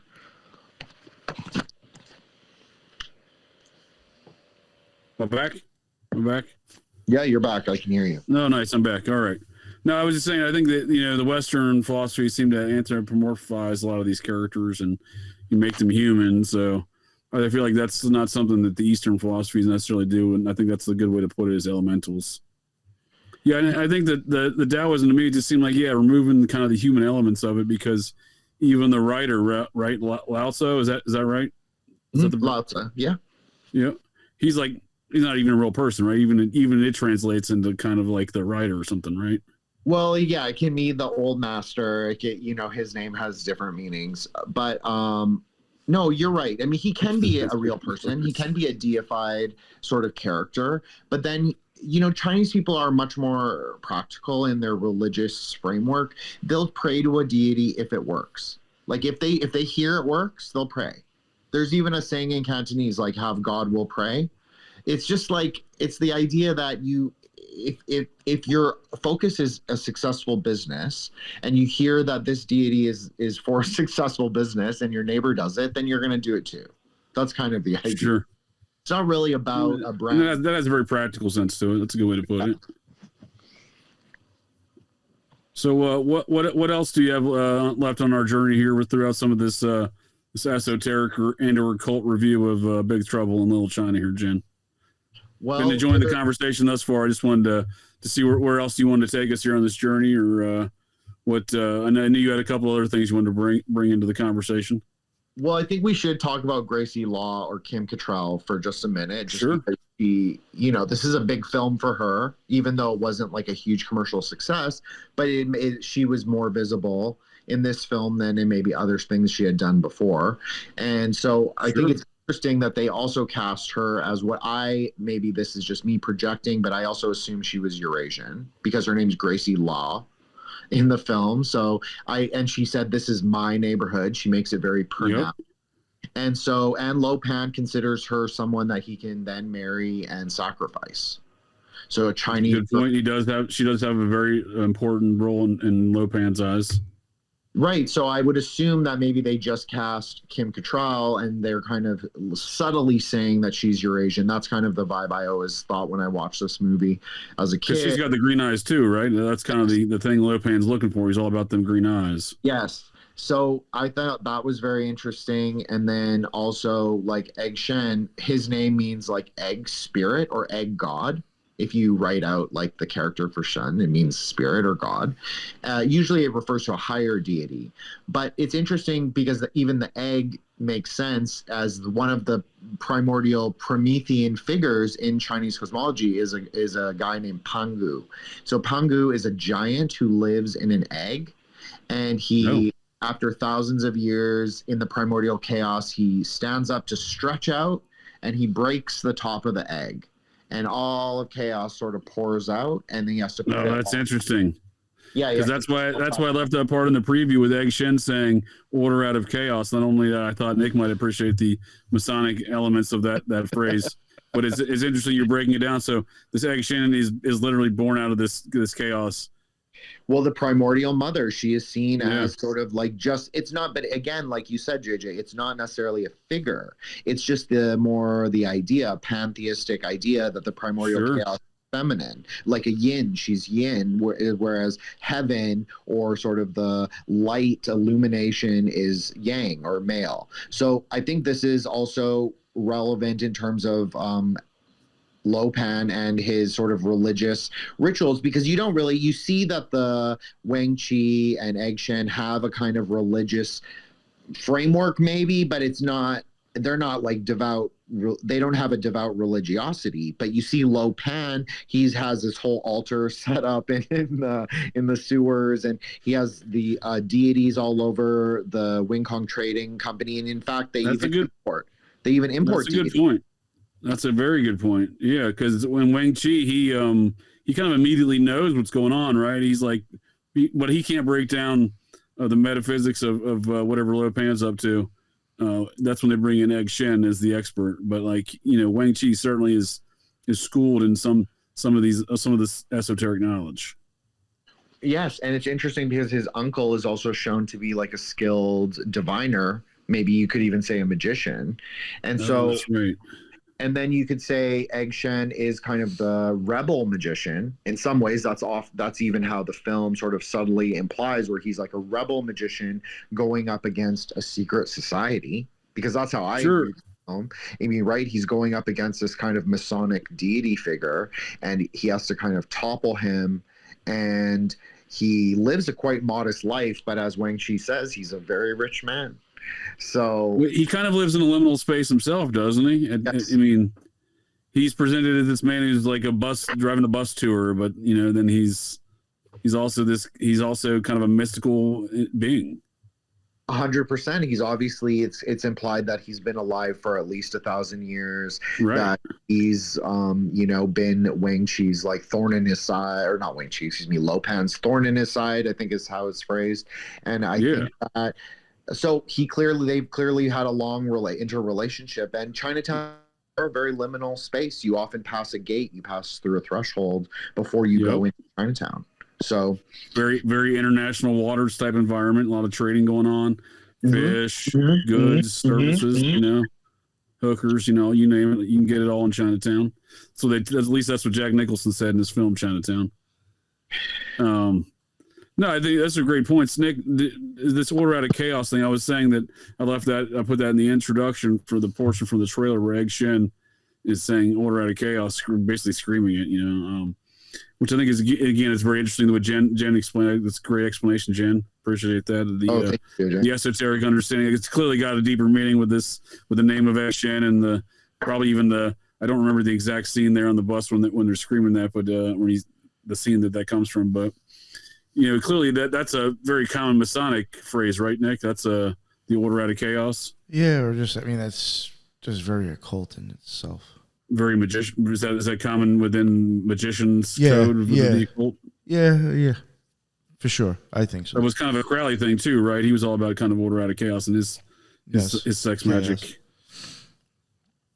Yeah, I would say that's not a term that's like not unheard in the magical community. Very common phrase, huh? Yeah. I would actually maybe even make an argument. This might not be true, and I'm sure that I'll get a telemite in my DM saying that I'm wrong, but I would argue that perhaps Crowley borrowed this phrase from the I-Ching, because it's nice. prominent idea with the trigrams. So this is different than the hexagrams, but the trigrams, because the unbroken line in a trigram, that is considered order, and the broken trigram with the split in the middle, that is considered chaos. So there's a feminine and a masculine element, a receptive and generative force right in the trigram itself. So I mean, it's a very important concept for learning I-Ching, and just even reading the Tao Te Ching, like the just the novel book, like that people read as sort of magical learning, I guess. The idea is in the first chapter. It says like to bring order out of chaos, the primordial female, the primordial male, So I mean, it's, I would say, foundational basis in Chinese cosmology, at least. It speaks to either there's a perennial system, like which is my thesis, or it's Crowley borrowed it in. All right, fair enough. So this is it almost like a yin and a yang relationship then between Lo Pan and Egg Shen? So this is They're really existing for thousands of years together. They're the force of light and dark versus one another. Well, it is interesting because Egg Shen seems to know a lot about the underworlds, rather than being like he's not like a normative hero. He's not like a sword wielding hero. He's a magician, right? Like he's a sorcerer, specifically. Kind of an anti-hero. Exactly. And so I would say that whereas Lo Pan is physically yin, meaning like physically without a body, a corporeal form. Right. Shen is very much like the yang. He is very much the corporeal sorcerer who's gone to fight like this great demon or great ghost, who is also, maybe you could say, not his brother, but maybe they trained under the same master. I think there's a little bit of an implication in one of my favorite scenes where they do the fighting with the gems and they do like a mental projection, and you see the two fighters appear. Right. And even the colors are very significant, the emerald and this kind of pink, fuchsia, purple. And so those are colors that would be produced in synthesis. And I think the emerald, obviously emerald tablets, the emerald will, which you can also contrast against the idea of the jade green eyes, because jade is opaque, you cannot pass light through, and it is also self-luminous, meaning that it kind of produces its own light. And jade is considered to be a living force, so you can't really project light through it, but Lo Pan projects light through this emerald. Egg Shen projects light through this like amethyst. Again, there's like a Saturnian and Mercurial or Jupiterian, because Chinese people think of Jupiter more as green than blue, but Qing can mean both. That's what's interesting about it. It can mean both blue and green. So I don't know if I went off too much tangent. No, it's great. Yeah, I mean, you brought up something I was thinking before, and I saw a comment in the chat earlier regarding the jade theme here in the film. And I think there's a very strong, a very overt the theme of this very green or jade, theme that goes on throughout various aspects of the film. Yeah, it's interesting. Twin Peaks does that with their the table. Do they? Yeah, the table that they show a lot of times that the ring's on in like the weird room or the Red Lodge or whatever you call it. It's always either green or blue. Yeah. And we'll have like I don't know enough about that Twin Peaks, but what I do know, it seems like it's very steeped in occultism. Oh yeah, Mm-hmm. yeah, for sure. Mm-hmm. For sure. Yeah. You can always tell a magician by how much he loves Twin Peaks, or they love. Okay. That's a metric, huh? The Twin Peaks metric? Yeah. Nice. Well, so the idea that there's this deity then of Lo Pan who can embody do this human sacrifice and take over a human body again, right? Essentially come back to be a living human again. Is this very common within some of the occultism in the Chinese culture, or is this some sort of like almost ritual ceremonial magic idea? Because again, I feel like this. I recognize there are human ritual sacrifices in our modern era. I talk about the smiley face killers a lot in that regard, but I think that's just one example. And I often wonder, whatever twisted mindset some of these cults have, do they actually think that they're trying? This seems like a concept that I actually think that some of these groups might maintain, this idea that they're committing these ritual human sacrifices in which to bring the spirit of some god they worship into the, the earthly region, or earthly, body, or, environment. Well, this is a great point, JJ. So I think that, to answer your first question, I think the idea of bringing him into form is a Buddhist one. He's like a ghost god, we'll call him, or they call him a spirit medium powers. So like a spirit medium who has maybe, they can sort of, instead of invoking a spirit into them, they can invoke a human into them, meaning that he can sort of take the form as the little guy in the wheelchair. So I think that is more of a Buddhist idea. He's trying to become part of the pleasure realm, or the Kama Rupa, the sort of the realm of where you can feel sense pleasures, right? And so, Sure. But then I think it's the opposite for, like, I think you're right. So Wang Chi even says this. He says this has to do, when Jack's asking, like, what's going on, Wang Chi goes, this has to do with, like, folktales and legends, like, right. He doesn't even try to explain it to Jack. He's just trying to, she's like telling Jack, you're not ever going to understand this. 100%. So this is exactly the scene I'm referring to. And Wang Chi goes, it has to do with like white ape sacrifice. He lists off like a few things, and white ape sacrifice is one of them. So this is a really interesting idea, and you can see this in a lot of the Buddhist scholarship of like right now, and just maybe the last 50 years. But they were talking about this sort of like the origin of certain myths of origination myths. So the Tibetans believe that they are the descendants of a earth ogress, so like a earth demon, you could say, and a red ape.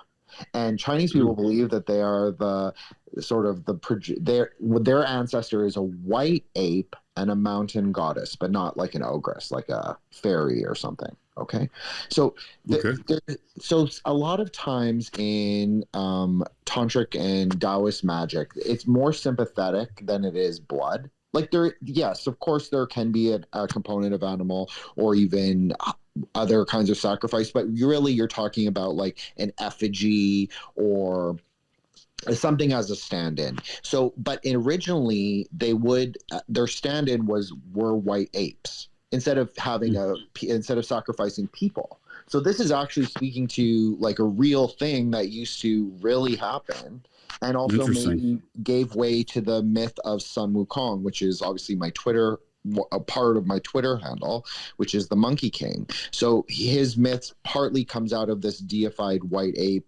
both sacrifice and worship.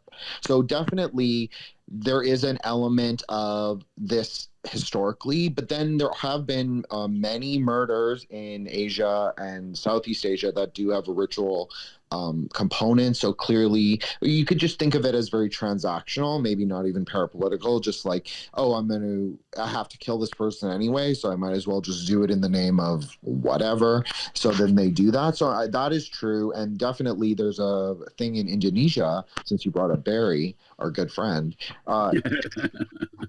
there are things called ninja murders. So this was very popular in the 90s and the 80s and the 90s, where they would sort of hunt down magicians or dukuns or shamans, and then the men in the village would all dress in these black kind of ninja outfits, I guess, and they would go chop people up, basically, that were suspected of practicing sorcery or magic. So wild. I definitely think it's real. Like there's an element of like human sacrifice that's very palpable, I guess, about the whole thing. And clearly you can see that he has to appease the god, and I'm saying the god of Jupiter. So that's also really interesting from a metaphysical perspective, because usually in Western esotericism, we consider like a Jupiterian deity to be more benevolent, especially in like more of the Christian ideas of not Jupiter as a god, but Jupiter as sort of a archetype.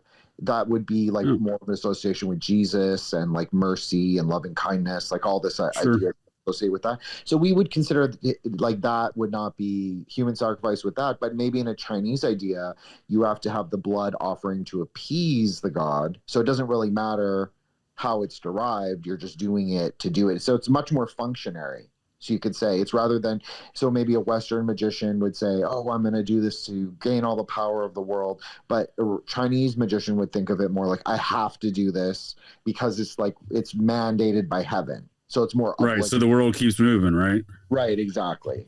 Yeah, that makes sense. That's an interesting way to look at the two different variations of the Eastern versus Western philosophies of the occultism. Yeah. I would even say you see that even going down like to like Mexico and those other countries. I would even think a lot of them, it seems like their sacrificing was because it needed to be done. Right. Which we're going to be talking about similar. That was a good plug there, Nick, and I think it was an inadvertent one, but we're going to be talking about a show next week, kind of a continuation here, myself and Nick, regarding human sacrifice on a very circumstance such as that. The Mississippian mound culture that is throughout the South and throughout much of the Mississippi Valley. Those mounds are built in a kind of Mesoamerican style temples that are seen down there in stone, but these are made out of earthen materials. But we're going to be talking about this next Wednesday is a murders that occurred on one of those mound sites. What I assert is a ritual human sacrifice by a ancient alien cargo cult that we've previously discussed on the Occult Rejects, the Nuwabian Nation, and the formerly of the city of Tamaray down in rural Georgia, the ancient Egyptian pyramid with a nightclub, or a pyramid complete with its own nightclub inside the pyramid. Built on a mound in a very elaborate structure that's since been destroyed because their cult leader was sent away for very aggressive kid diddling and sex trafficking charges. Yeah. And their financier, the Hollywood actor Wesley Snipes, went to prison under the same time, but he went under the Al Capone prosecution for tax evasion. But yeah, we're going to be talking about that next week regarding some human sacrifice on a very Mesoamerican style human sacrifice that I think that went on along these kind of sites. But I think the groups like the Nuwabian Nation, perhaps members of the Nuwabian Nation, that is, were using this site as much like other groups, I think, do use these mound sites for the ritual human sacrifice. That's just that part. I have numerous countless examples of various murders that are occurring on these mound sites. You can look at them in two ways. It's by sheer coincidence, or a site that used to serve as ancient human sacrifice, used to serve as ritual human sacrifice in America's ancient past, is currently still serving as a ritual human sacrifice in America's modern present time.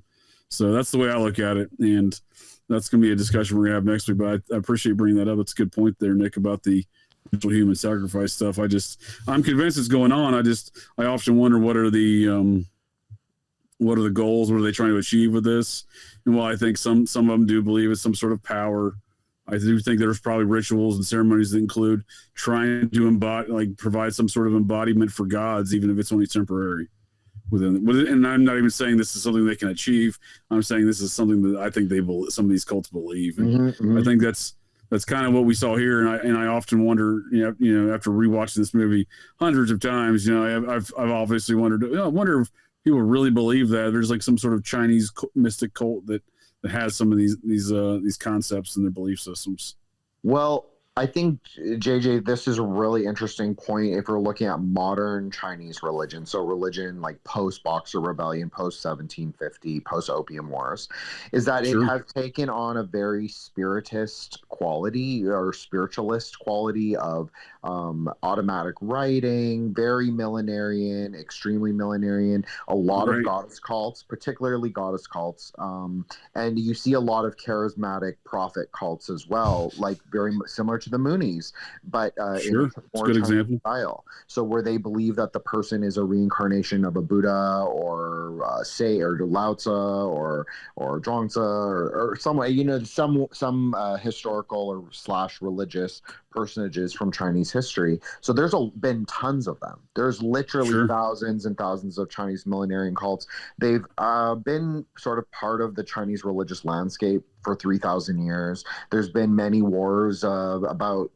There was definitely some ancient alien cargo cults going on. If anyone's ever played Dynasty Warriors, the video game, the Yellow Turban Rebellion, so the first campaign you play, is a really famous. That's exactly what I'm talking about. It was like a charismatic leader who said that the king no longer held the mandate of heaven, and he was the proper channel of God or heaven. Right. So he led a rebellion of hundreds of thousands of peasant farmers against the emperor. So it's definitely a part of Chinese cosmology, this like star cult, this asterism worship, as well as these millenarian sort of end of the world doomsday cults. That's definitely a big part. We got a lot of those here in America. Mormons, like you said, the millenarianism, the Millerites were kind of the early onset. The Millerites kind of congregations of the Millerites formed the early congregations of Mormonism. The other half of Millerites, they kind of branched off and would be Seventh-day Adventists and Jehovah's Witnesses. So there's a lot of those end of the world ancient alien cargo cults here. It's interesting to see that some of that astrotheological worship in the Eastern culture as well. Well, I think that what it is like I said, Chinese people are not extremely religious, although I will say that Tantric Buddhism in particular is now the fastest growing religion in China, mainland China, as well as Asia proper. Buddhism in general, maybe not just Tantric Buddhism, but in general, they were not extremely religious, especially since obviously Cultural Revolution. A lot of that stuff was only preserved in Hong Kong and Taiwan. So exactly like where you have the primary places where the Triads lived. So maybe you could also say that the sort of wiping out of the religious traditions in mainland China concentrated the secret societies in places where they are like deeply connected with religion. Whereas the Triad in mainland China, they are very influenced by the internet. You see a lot of like 09A materials in Chinese and like these sort of. Oh, really? Oh, yeah. This is a big thing on like the Chinese internet and people. Nazi Satanism's taken over Chinese. They've gotten into the Chinese culture, huh? Well, mainland culture tends to be very materialistic, like because they don't really have religion as a formative sort of experience. They don't even experience, like people complain about being raised Christian or Catholic now, but they don't even have that, right? Like most people are raised very a-religious or atheist. So I think there's like these transgressive sort of reinforcing the ideas of materialism. They are very attractive to people, and plus they say, oh, you can get whatever you want, right? And like the 09 stuff is all about like being a living god in many ways. Like it's about like the self apotheosis, but not necessarily in the theurgic way. It's sort of the opposite, actually. Sort of like the shittiest parts of you they emphasize, and instead of it you trying to like work on them, which would be more of a theurgic way, right? Sure. Yeah, I think that's where the Satanism portion really comes into play there. It's the looking, the deep inward, concerns. Absolutely. The egotistical aspects of it. Yeah, so that would appeal much more to like the sort of the post-millennial Chinese youth who are raised in just sort of like American capitalist style. Sure. I'm not even putting that down. I'm just saying that they were, it's a very materialistic culture. It just is. And so anything that's materialistic, maybe religion also will appeal to them. And it's very online as well. Yeah, those are some good points. I guess I just really hadn't realized that it had grown into the Chinese culture like that. Nazi Satanism isn't exactly what I would necessarily think that would be very open to any of the Asian cultures. It just doesn't seem like it would convert very well. Well, JJ, that there is a line of thinking. I'm not saying that I believe this, but there's a line of thinking that the PLA, the People's Liberation Army, they have had a long association with the Triads as well, particularly in Taiwan. They often use the Triads as a front group to buy guns, drugs, and sell them. Also the same thing, and to launder money. So you could also say that in like maybe some factions of the Western intelligence agencies, MI6 in particular, they also use these kinds of transgressive ritual magic or transgressive practices on their own population or on outside populations in order to spread sort of these ideas of transgression, social decay, etc. No, you're on target. You're on target, Jen. That's a great point. They are tools of the intelligence agency. So I shouldn't be so short-sighted to think that they're not in the Asian cultures, because obviously there's a great concern for U.S. intelligence agencies to be in China, and that's not a new concern. So. I think that this plays, I think that the one thing about China, or maybe modern China, that's interesting from a parapolitical angle is that most people my age, like I'm a mid-millennial, and would consider China to be like more third world in the sense that like it's related to that sort of post-Marcusean Fanonian concept of like, oh, the poor oppressed brown people. Like that's more how China viewed by maybe my cohort. So it's the PLA is never seen to do anything bad. You're not really allowed to, even as someone who comes from that diaspora, you're never allowed to criticize it. It's a big sort of taboo, you could say, because then you're like, oh, your family are like chuds. They don't, you're racist against mainlanders or something. But like, to have the idea that China can also do bad things, that like the military can also do bad things, I think that's much more fair and balanced. Sure. Right? Like, and I'm sure you this is like just because one faction or one thing doesn't make the whole place or every person evil. It just, the intelligencies do what they do. No, I mean, that's a good point. And relative to some of these things we've been talking about here tonight with these various Tong groups, the Chinatown operations here in America, and the politics here in America, and how some of the stuff that is written into the historical aspects are written into the script here, the plot line of Big Trouble in Little China. Again, 1986, John Carpenter's cinematic masterpiece. Again, one of my favorite films. I cannot recommend this enough. It's I was a youngster when this movie came out, so I was only 5. So I didn't see it at the theater, but I definitely remember seeing it on VHS when I was a very young age. And I was learning later in life that it did not do well at the box office. I was like, how is that possible? This movie was fantastic. It's got action, it's got comedy, it's well written. It's even more intriguing that it's got some of these historical aspects to it. But, this guy right here, this was an incident in 2016. This guy right here, San Francisco Chinatown gang leader, quote unquote, shrimp boy, sentenced to life. Now, this dude was doing all sorts of, hood rat stuff, guns, drugs, and people, laundering money, that kind of thing. He was a member of he was a Triad, former Triad guy. And he was the leader of a Tong group there. And it goes on to say here which specific ones he was involved. But he was doing business. One of the guys that got taken down in this operation of this guy's here, Mr. Shrimp Boy, was the president of the California State Senate, a fellow by the name of Leland Yee. So we're talking about the upper echelon of California politics. And it's kind of disgusting right here, Leland Yee. You got gun control advocate, yet they're dealing guns, right? Typical. Well, trying to find the what's that?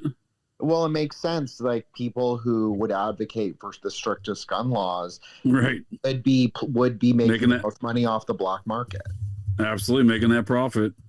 Yeah, so that's kind of the stuff they had going on here. This guy was, basically working with like you said, like the politics right there, making the strictest gun laws.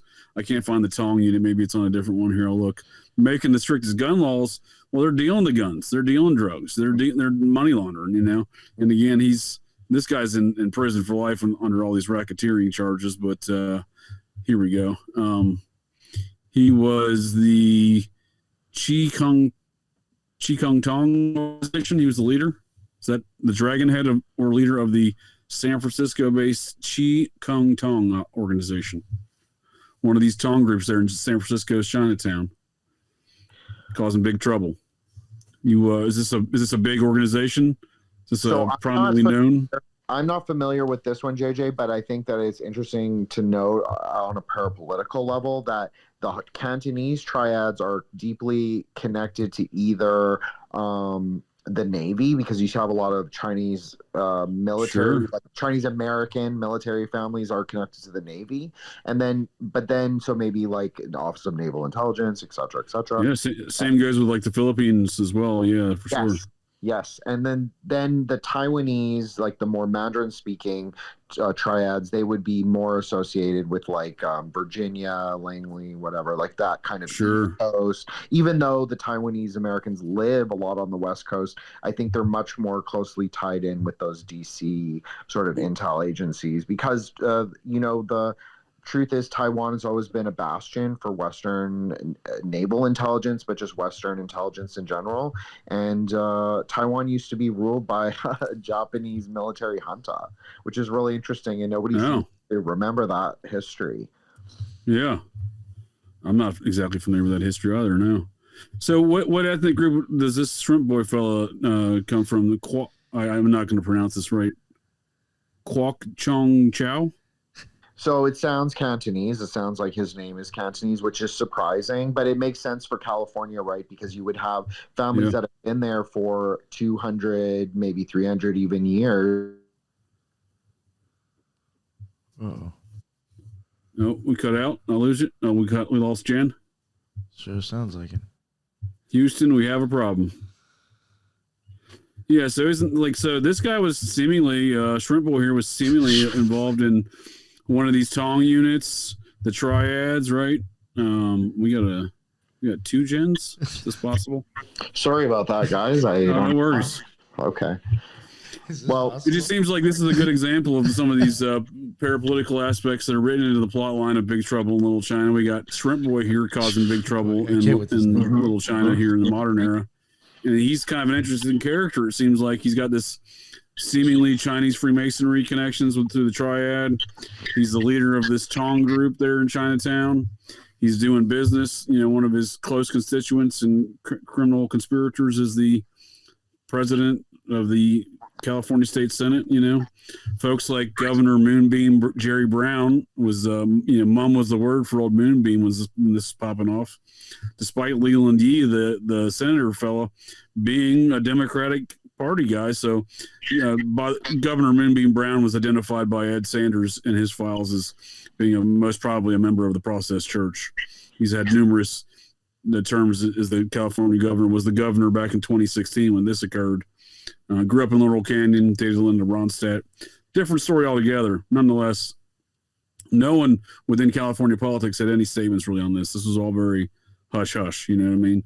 So it kind of spoke to me, seeing how that all played out, like, this is clearly a big deal, this political power structure within these Tong units, within the Triad, the Chinese Freemasonry. And I just think there's, it's kind of interesting how that's still very relevant today. Absolutely. California politics. I think it's also really interesting to note that a lot of the guys from Silicon Valley have not just Chinese wives, but they're specifically Chinese American wives. So they're like people that have been here for at least 50 families that have at least been here for 50 years, even including Nicole Shanahan, who was married to Sergey Brin. So that's interesting. I think somebody like, what's that turtle looking fella from Kentucky? Mitch McConnell, his wife is the daughter of a Chinese billionaire ship magnate, I believe. Yes, a Taiwanese. So this is a really important because obviously the emphasis on the sort of future war with Taiwan or whatever. I think that, the old China aspect, right? Because they still call themselves China. That's part of that whole one China policy of the UN, right? Like, we don't recognize, and everyone gave Trump a bunch of nonsense about calling Taiwan. First of all, Trump knows what the importance of manufacturing Taiwan plays in America, but they gave him a bunch of crap about calling Taiwan and being like, oh, we want to do business with you because, he recognizes them as their own country, and you're not allowed to do that in the world political stage. So it seems interesting that when you have some of these, these different ethnic Chinese groups, again, including like the old Republic of China, modern day Taiwan folks. Well, this is also a really interesting history that we'll have to do another day, because I think it ties in a lot to intels, cartels, and like the movement of people and certain black market goods, is this relationship with Taiwan and the sort of the different, because both Mao and Chiang Kai-shek were funded by the West. So you have to wonder, like, why were they funding this Maoist revolutionary? Why were they funding this sort of more Confucianist or neo-Confucianist warlord? Like, there's something really interesting there. And then how Taiwan developed and became this sort of like old guard, but it also preserved a lot of like very OG Chinese culture that does not really exist in mainland China. So as Hong Kong as well does. So both of those places obviously get a very bad rap for people like millennials my age, because it's seen as like, oh, if you support Hong Kong or Taiwan, you must be supporting like a color revolution against China. But Sure. I think that it's a lot more complicated than that. There's like a lot more sort of like, there's a lot more parapolitics involved in sort of the relationship that the countries and the colonies have with each other. Maybe even some wizardry involved. Well, I definitely, I mean, well, all right. Well, gents, I appreciate Nick, Jen. I appreciate you both joining me here tonight here to get a little GCD. Can I give you guys a few moments for some parting words? And I didn't mean to cut you off, Jen. Did you have everything else you wanted to get into here? Should we ready to call it a close? Just provide some closing words here. What do you say? What do you think? Oh yeah, totally. But to close, Yep. I'll just say, just look at the feng shui of Hong Kong and the banks and the architecture of that. If you think that there is not wizardry at play in international and parapolitics, just look at the architecture and how much money they spend to hire wizards to plan out their buildings, their architecture, and the city itself. So it's very obvious if you look into that. So thank you so much, JJ. I had a blast. Thank you so much, Nick. Thank you. Obviously, I love being a reject. I love working with both of you, and it was awesome. And one of my favorite movies as well. And I think a really interesting discussion on like it's a lot more complicated film than I think people give it credit for. For sure. And you got some. I see you're doing some Twitter live streams, live streams on your Threshold Saints program. Is that correct? Oh, yes. So thank you so much, JJ. So I've been hosting what is now going to be a 7-part series. They're about 2 to 3 hours each on what I'm calling the Aeon of the Daughter. So it's kind of like I'm calling it a speculative ontology. It's a mixture of like Telema, Sri Vidya Tantra, Buddhist Tantra, Gnostic Gospels that focus on like this archetype called the daughter. And so a lot of people believe we're going into, like, we're leaving Kali Yuga now and we're going into this new Aeon. So I'm kind of building up like the mythology and the story of what that is. Nice. Awesome. Well, I appreciate it, Jen. Nick, you got any closing parting words for us and the folks of the interwebs? Check out the Occult Rejects. It's on all major podcasts, BitChute, Rumble, and YouTube. And thank you both for tonight. And JJ, thank you very much for letting me come on. I always appreciate it. And Jen, as usual, amazing work. Thank you for what you brought to the show. Thank you both. And let me just totally. I'll be on several more Rejects episodes coming up, and JJ and I will. JJ is going to come on my show, obviously, eventually, and hopefully do some Tealverse. Dissecting that situation. Relative to my cousin, old JD Vance. Right, huh? Exactly. Yeah, his puppeteer, Mr. Peter Thiel. Exactly. No, I like it. I appreciate you joining me, Jen. Again, you're welcome back anytime. We'll do some more esoteric occult film reviews or other topics as well, such as the Tealverse. And folks of the interwebs, I appreciate y'all joining us here. Hope folks enjoyed the conversation. Seem to be in the chat. I got these gentlemen's link trees in the show notes already. There we go. I couldn't think of it for a second. And I got mine as well. And Operation GCD Patreon, where I'm putting out a double dose of Operation GCD shenanigans. Got that scrolling on the bottom of the screen, and you can find that in my link tree. And until next time, appreciate it, gents. Well, that's it.